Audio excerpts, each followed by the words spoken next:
तस्वीरें देखिए जहां पर इस वक्त फिलहाल विरोध का सामना करना पड़ रहा है। चप्पलों से यहाँ पर फिलहाल विधायक शंकर घोष के ऊपर हमला किया जा रहा है। वहीं पर मालदा के सांसद यहाँ पर खगेन मुर्मू पहुंचे हुए हैं। अब देखिए नागरा कटाई इलाके की ये तस्वीर हम आपको दिखा रहे हैं जहाँ पर इस वक्त भाजपा के जनप्रतिनिधियों के ऊपर हमला किया जा रहा है। लोक हॉस्पिटल से चली जल्दी श्रमिक देखिए এখন চলো লিজিয়ে আমার গাড়িটা আছে বন্যা দুর্গতদের পাশে দাঁড়াতে গিয়ে আক্রান্ত হতে হলো বিজেপি বিধায়ক শঙ্কর ঘোষকে।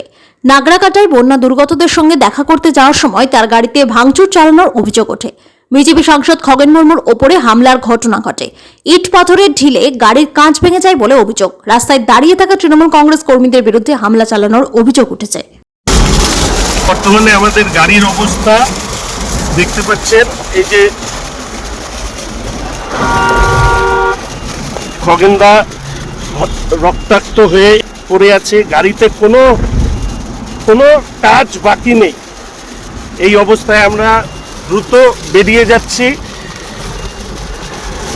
খগেনদাকে দ্রুত হসপিটালে আমাকে বেরোতে হলো। এই দেখুন গাড়ির সারা সব জায়গায় কাজ, এই দেখুন পাথর, এই যে পাথর, এই সব লাঠি, এই যে চশমা, সমস্ত কিছু এই অবস্থায় আছে।